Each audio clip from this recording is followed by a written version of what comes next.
Hi, this is Nia on Ditch for Shoreditch Radio. I'm here at the Townhouse in Spitalfields, and I'm here with photographer Anthony Jones. Anthony, hello. Oh, hello there. We're here at your new show called Square Mile.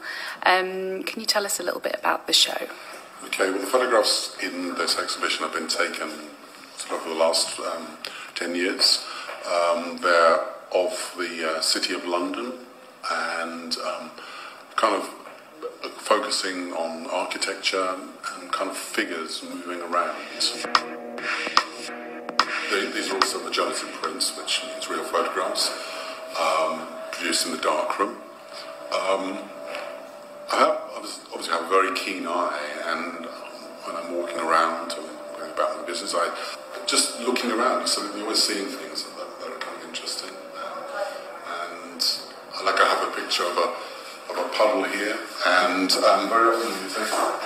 very often when you're taking photographs, people walk in the way, and so I've kind of tried to use that to my benefit and visualize where a person when I see a view, and if a person walks in where it might work. So here I've taken the person's feet, and you can see the shadow, the reflection of their shadow in the puddle, and it's probably very typical of the type of thing that I try to achieve, is bringing different elements together and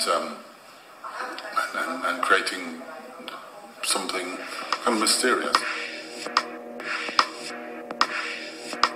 A lot of people don't really like being photographed in the street anyway, do they?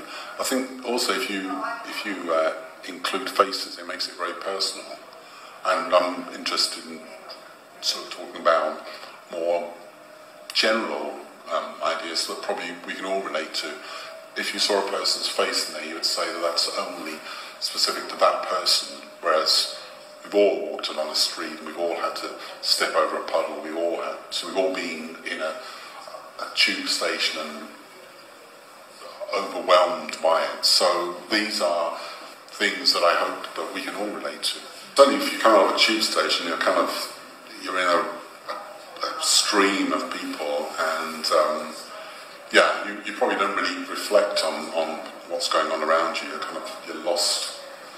You can be lost in that, and which is probably something that I feel about when I'm going around town here.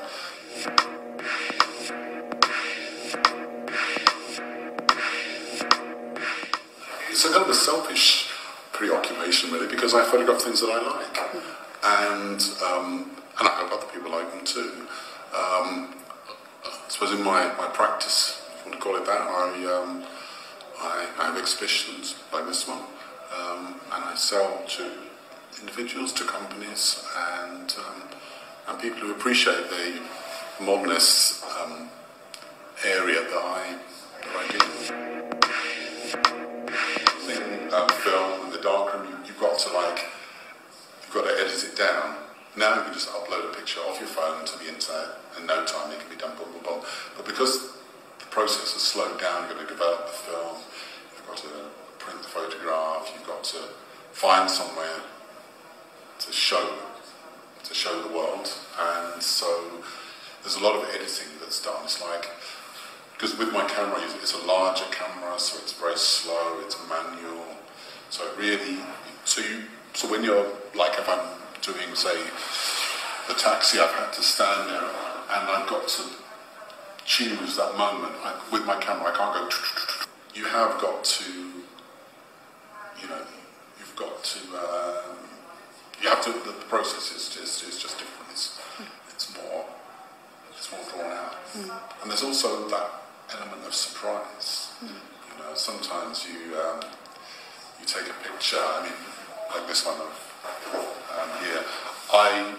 I sort of had an idea of what it was going to be like, but I didn't really know how that silhouette was going to come out. And actually, generally, I don't really do much sort of manipulating in the dark, but that one, it took a bit to bring out the sky and the textures. But I didn't really know exactly what shape that silhouette, because it's quite quick. The shapes change, and there's a wind, and they, whatever. But with my camera, I look down into the viewfinder, so people don't always know that I'm looking at them. Because when you hold the camera up to your eye, they know that you're looking at them. It's a bit like mobile phone cameras. You can very craftily take pictures of people, and they know. So it's quite good for photographing people kind of secretively. But because it's a big camera, they can see you've got a camera, but they're fascinated by it.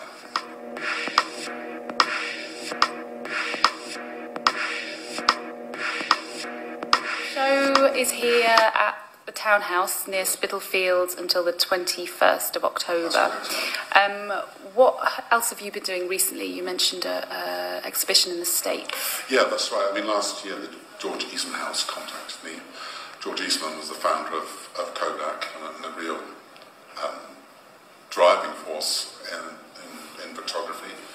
And they had a fundraising auction to the George Eastman House is a museum dedicated to his work in New York, and they had a fundraising auction, and they asked me to donate some pictures, which of course I was really very excited about, because some of the other photographs that have been donated were by museums, by really big photographers. So my work was amongst. That's quite an honour. Yeah, it is. I mean, it's quite fascinating, because the sort of thing I spend like so much time in the dark from printing on my own.